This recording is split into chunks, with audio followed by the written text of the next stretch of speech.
Assalamualaikum warahmatullahi wabarakatuh. Kembali lagi sama Kak Aji ya.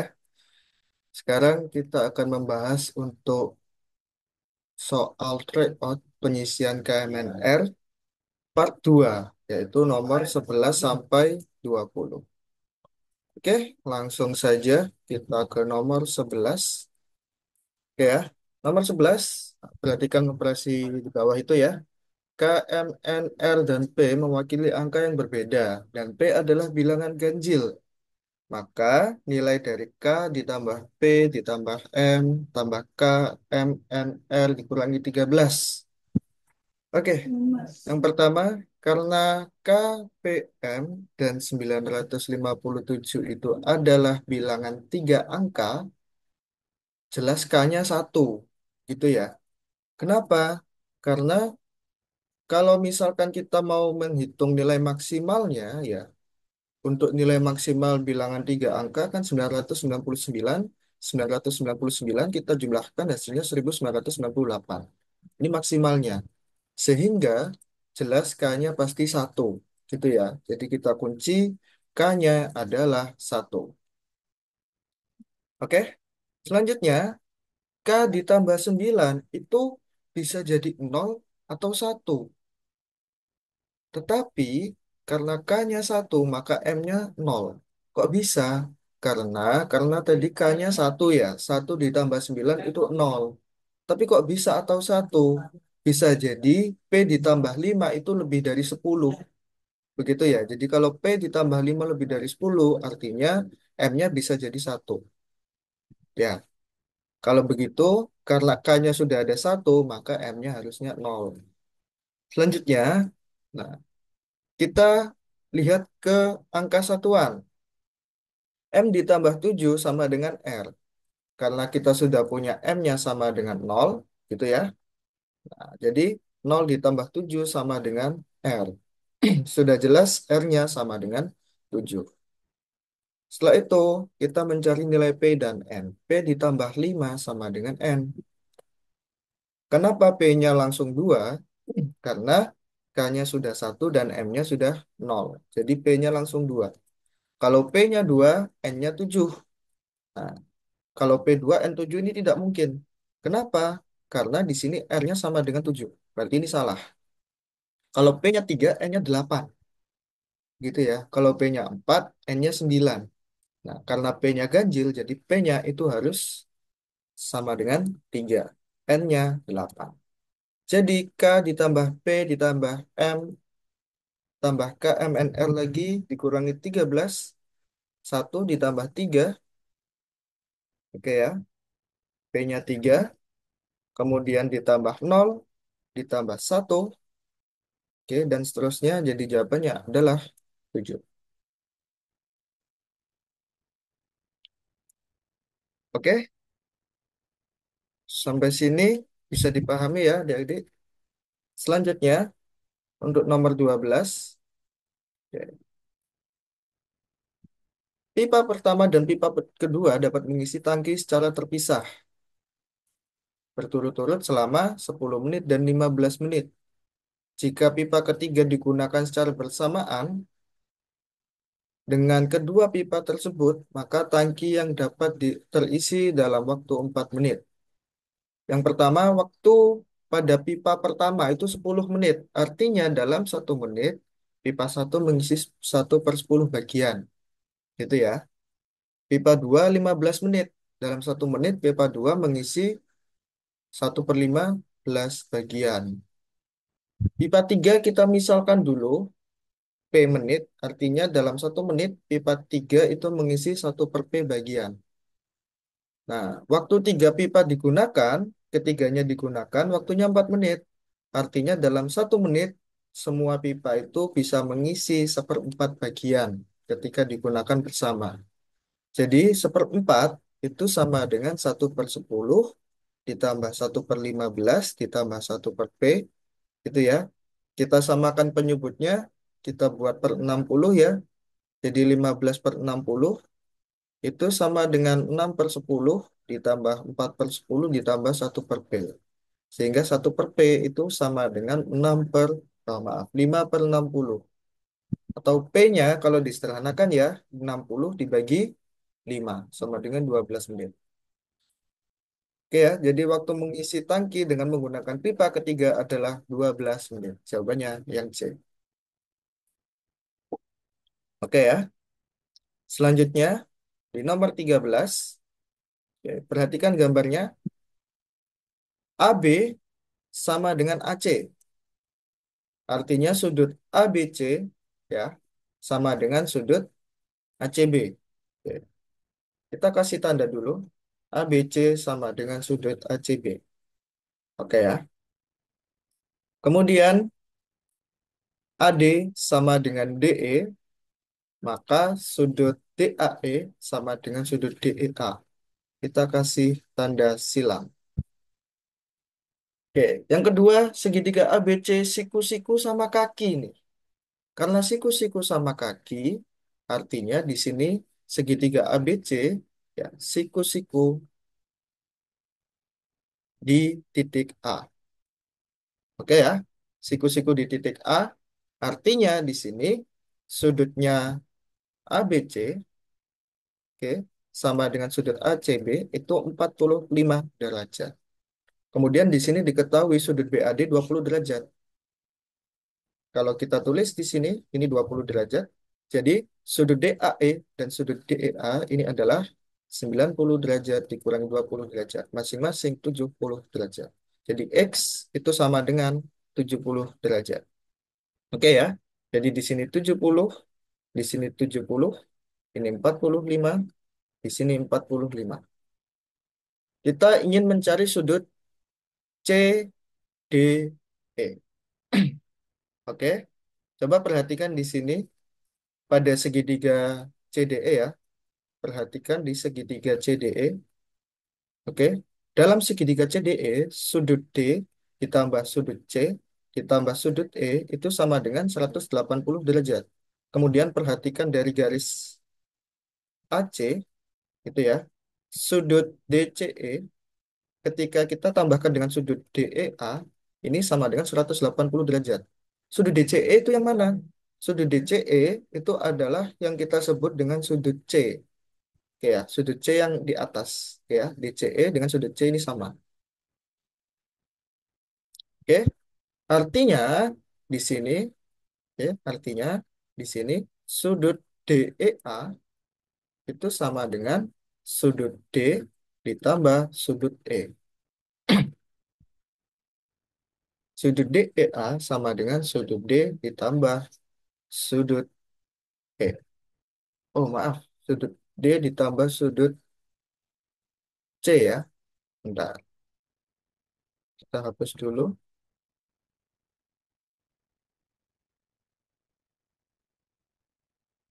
Kembali lagi, perhatikan segitiga DCE, gitu ya.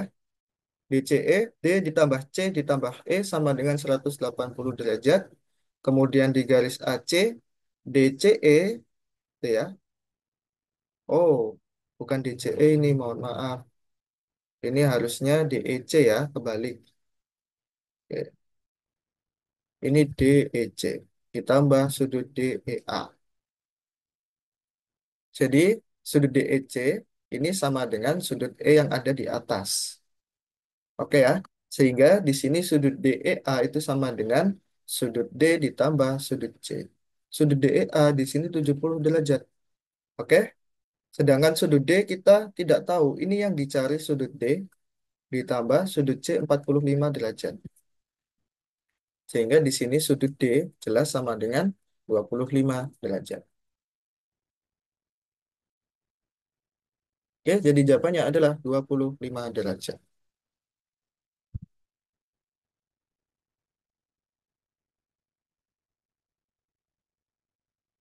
Selanjutnya, di nomor 14,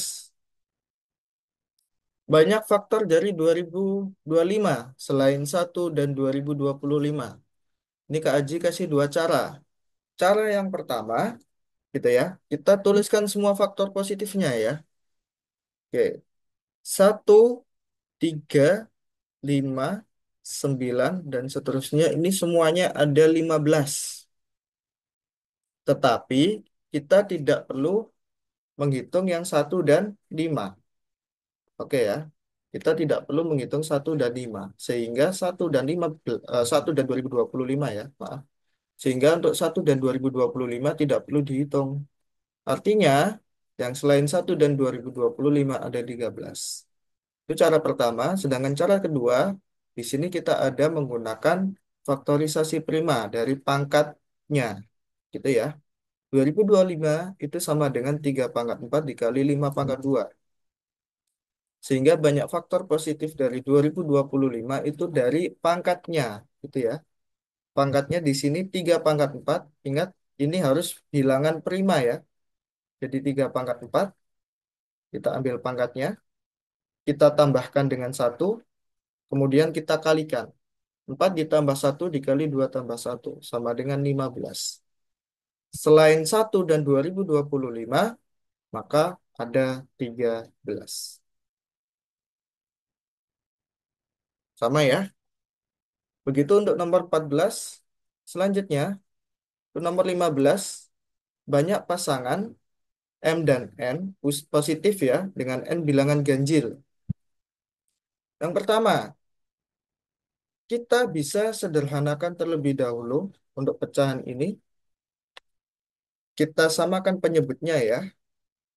Jadi untuk penyebutnya ini kita buat per MN. Artinya di sini 4N, 4M ya. Kemudian ditambah dengan N.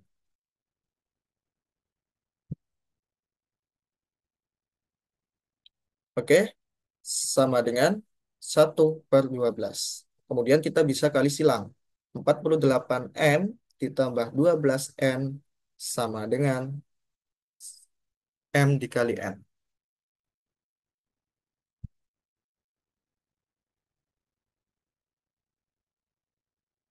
Oke, selanjutnya kita bisa pindahkan atau kita jadikan ke satu sisi ruas ya.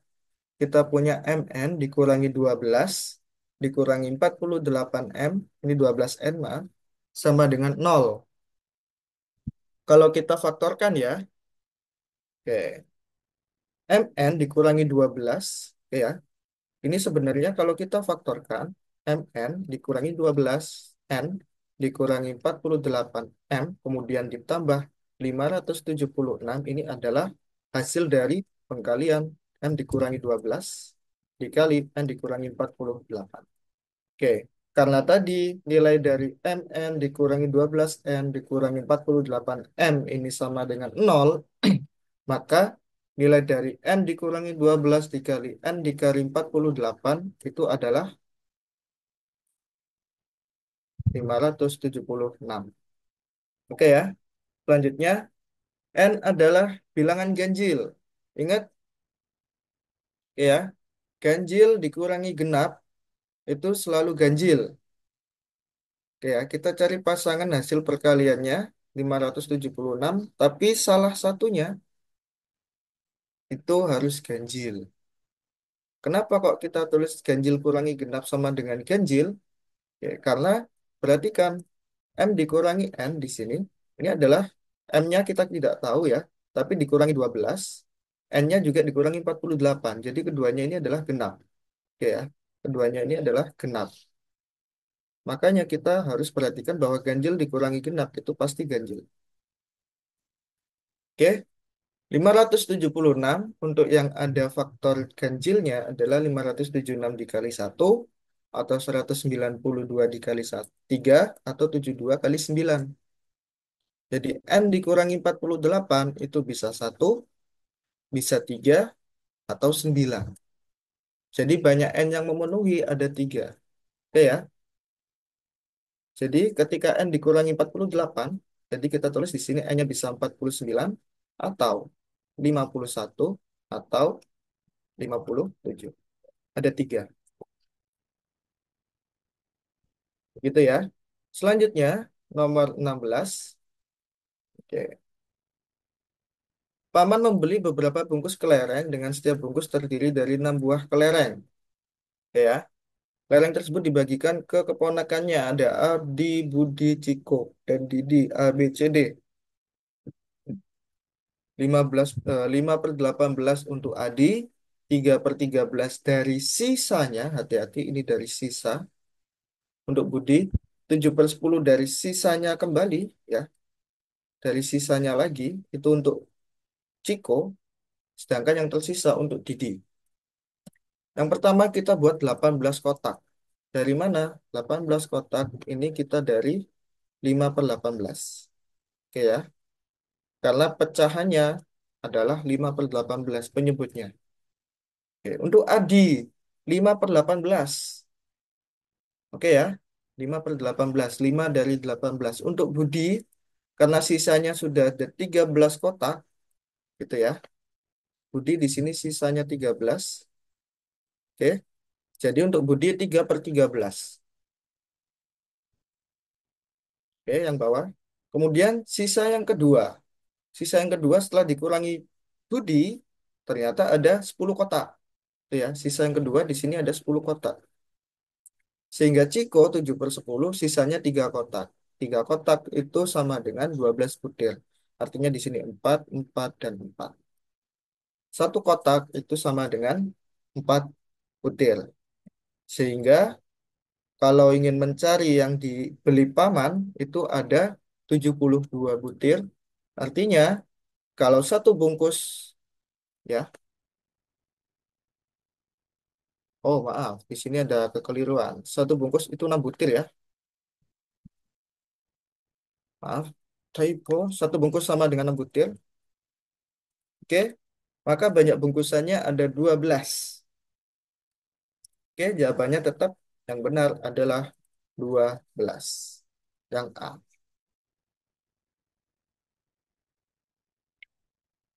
Selanjutnya, di nomor 17, fx sama dengan x kuadrat per x kuadrat dikurangi 1. Oke, yang perlu diperhatikan dulu, x kuadrat dikurangi 1 adalah hasil dari x+1 dikali dengan x dikurangi 1.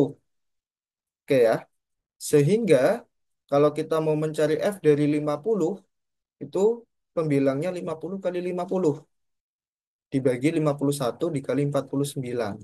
Sama untuk F49, 49 kali 49 dibagi 50 kali 48. Kita pisah menjadi bagian per bagian begini ya, untuk mempermudah, dan seterusnya, sehingga sampai F2 itu nanti 2/3 dikali 2/1. Sehingga kalau kita mau mencari hasil dari 51 dikali F50 dikali F49 sampai dikali F2, itu hasilnya adalah 51 dikali 50/51 dan seterusnya ya. Oke, coba perhatikan di sini untuk perhitungannya. 50/49 dikali 49/50 itu hasilnya 1. 49/48 dikali 48 per 49 juga 1. Dan seterusnya ini nanti 1 ya, sampai yang 2/3. Ini nanti 3/2 dikali 2/3. Sehingga hasil dari 51 dikali fungsi semuanya itu adalah 51 dikali 50/51 dikali 2/1. Itu ya. Kita sederhanakan, kita bagi 51 dengan 51, hasilnya 1 ya. Sehingga hasilnya adalah 50 dikali 2 atau jawabannya adalah 100. Begitu untuk nomor 17. Ingat, Kak Aji ingatkan kembali, ini adalah bentuk dari video YouTube. Kalau ada yang kurang paham, bisa kalian pause untuk memahami per kalimat atau memahami per baris. Untuk jika yang ingin mengulang lagi, kalian bisa rewind, ya, bisa dimundurkan untuk mengulang pembahasannya kembali. Selanjutnya, nomor 18. Oke. Banyak bilangan yang terdiri dari 3 angka yang lebih besar dari 430. Oke, catatan ya, di sini harus diperhatikan lebih besar dari 430. Artinya 430 itu tidak dihitung. Oke ya. Oke, 430 tidak dihitung. Bilangan dari 430 sampai 478. Oke, seperti di pembahasan yang pertama, karena ratusannya hanya satu angka, 4 ya, ratusannya hanya 4, angka 4 maksudnya. angka 4. Oke, berarti di sini kita buat 3 kotak. Oke ya, 1, 2, 3. 4 itu adalah satu angka saja. Sisanya dari 3, 7, dan 8. Berarti ada 3 angka yang dipakai. Karena sudah ada 2 angka, begitu ya. Di sini ada 6 angka semuanya. Oke, maka sisanya hanya 4. Sehingga banyaknya dari 430 sampai 478 itu 12. Ingat, Kak Aji di sini masih menuliskan dari 430 sampai 478. Ingat ya, dari 430. Di soal lebih besar. Nanti kita perhatikan kembali. Bilangan yang lebih dari 700. Karena setelah 4, bilangan yang lebih angka yang lebih besar dari 4 di situ ada 7 dan 8. Maka untuk kotak-kotaknya kita isi 2, 5, dan 4. Kita kalikan ada 40. Oke ya. Karena 430 termasuk dari yang dihitung sama Kak Aji, namun di soal itu lebih besar dari 430, oke, maka banyak bilangannya adalah 12 ditambah 40, kemudian dikurangi 1. Pak, dikurangi 1 itu yang mana? Ini adalah yang 430. Sehingga banyaknya adalah 51. Atau jawabannya C. Begitu ya. Harus berhati-hati. Ingat, untuk penyisian besok itu kalau salah nilainya dikurangi 1 untuk persoal. Harus berhati-hati, bukan hanya bisa, namun juga harus teliti. Selanjutnya, nomor 19. Oke, garis A, itu ya, melalui titik 7, M dan M, negatif 9 dengan kemiringan M.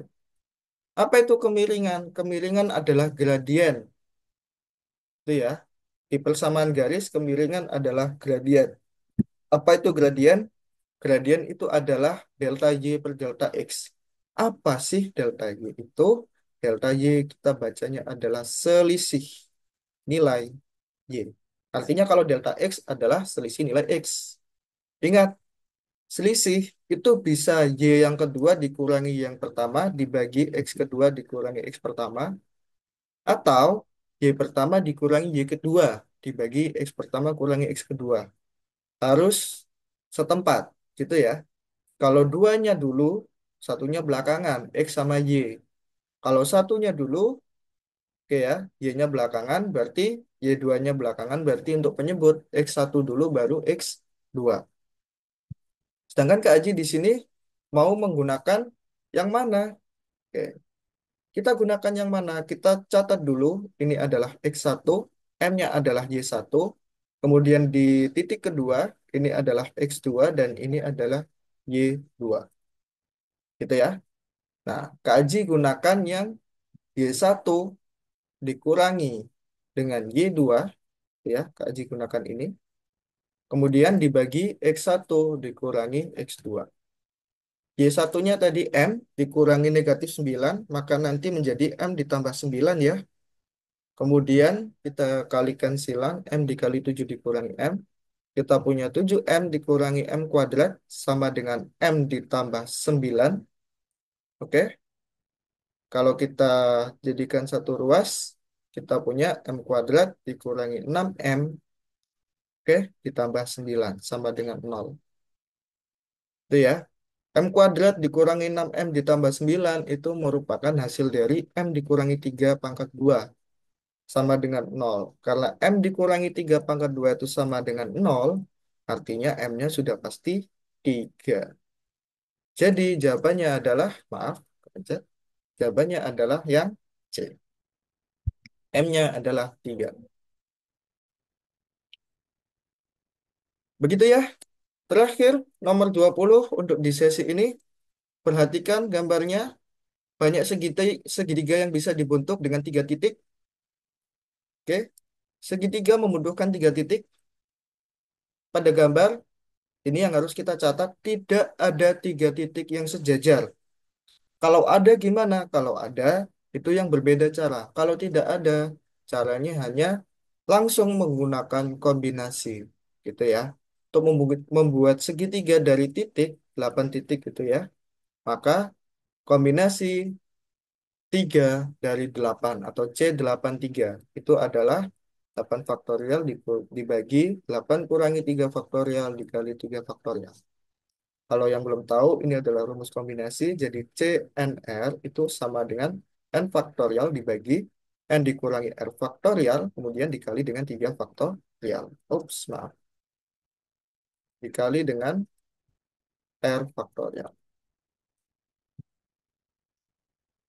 Oke, apa N-nya, apa R-nya? N-nya di sini adalah semua yang ada, atau kita sebut dengan semestanya.